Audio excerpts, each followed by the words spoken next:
Yo, Bakayolo, Koloyalo. Vous vous demandez tous qui est le plus fort entre Jiren et Broly. Qui est le plus fort entre Kid Buu et Buan? Qui est le plus fort entre Goku SSJ3 et Mystic Gohan? Bon, il est temps de revenir aux origines de Dragon Ball. A la base, Akira Toriyama est l'auteur et le dessinateur du manga. Mon rêve serait que Gohan reprenne le flambeau, qu'il remplace Sangoku en tant que héros.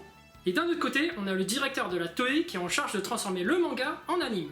Mon rêve, c'est de nourrir mon équipe. Vous savez, l'animation, c'est un business. Il faut de l'argent.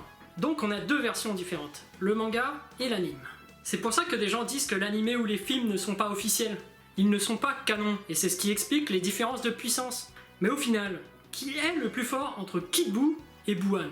La logique voudrait que ce soit Buan le plus fort, puisque dans le manga, Goku pense jusqu'à fusionner avec Satan pour affronter Buan, alors que contre Kid Buu, il joue carrément à pierre-feuille-ciseaux pour vouloir se battre contre lui. Non mais pour être sûr, on va demander à l'auteur lui-même, Akira Toriyama. Monsieur Toriyama, qui est le plus fort entre Kid Buu et Buan? Je voulais aller contre les attentes des gens qui disent que le personnage le plus fort est forcément le plus grand et le plus robuste. J'ai consciemment essayé de trouver un compromis entre une histoire qui se tienne et une histoire non conventionnelle et contradictoire. Et vous, monsieur le directeur de la Toei, vous avez entendu ce qu'a dit Toriyama? Le plus fort c'est Kid Buu, c'est le dernier méchant.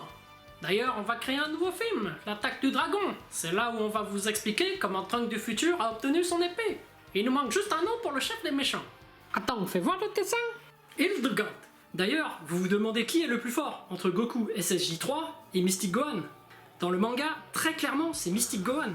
Puisque Goku SSJ3 a peur de Super Buu et que Mystic Gohan a battu Super Buu. Quoi? Gohan plus fort que Goku? Mais Goku c'est le héros, c'est pas possible. D'ailleurs, on va le faire mourir comme une merde, Gohan, contre Hildegard. Son Goten, tu es blessé.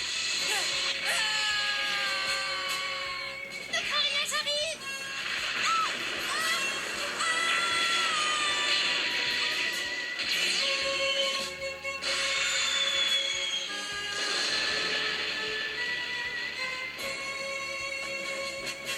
Fidèle, parle-moi. Et malgré les petites incohérences, les films sortis par la Toei furent un succès. Akira Toriyama fut reconnu comme l'un des artistes les plus talentueux en termes de dessin animé et put prendre sa retraite tranquillement. Le calme est revenu dans le monde. Mais Dragon Ball continuait à vivre dans le cœur des gens. La boutique jeuxfonce.fr continuait à vendre des figurines Dragon Ball. Mais en 2015... C'est bon, j'ai trouvé un remplaçant pour Toriyama, il s'appelle Toyotaro. Ah non, moi je suis juste un dessinateur, je ne suis pas un créateur. Ne t'inquiète pas, Toriyama il a dit qu'on pouvait l'appeler si on avait des problèmes. Et puis je suis là, tu as vu, moi j'ai fait le scénario de Broly, le premier film. Oui, pour Dragon Ball Super, Toriyama n'est plus le dessinateur, c'est juste le scénariste. Il décrit juste les grandes lignes pour que Toyotaro puisse l'adapter en manga et que la Toei puisse l'adapter en anime.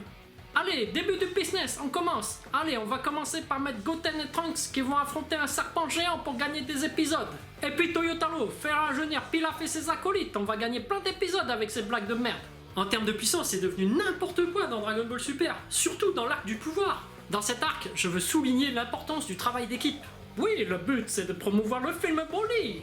On va mettre Kale, une Saiyan légendaire, en plus c'est une femme, on va attirer le public féminin. Et puis on va faire comme dans le premier film Broly, on va mettre Goku Super Saiyan Blue à pleine puissance, il va faire un Kamehameha sur Kale, elle va continuer à avancer comme si de rien n'était. Les fans ils vont devenir fous. Quoi? Toriyama il est parti parce que je changeais tout le temps son scénario?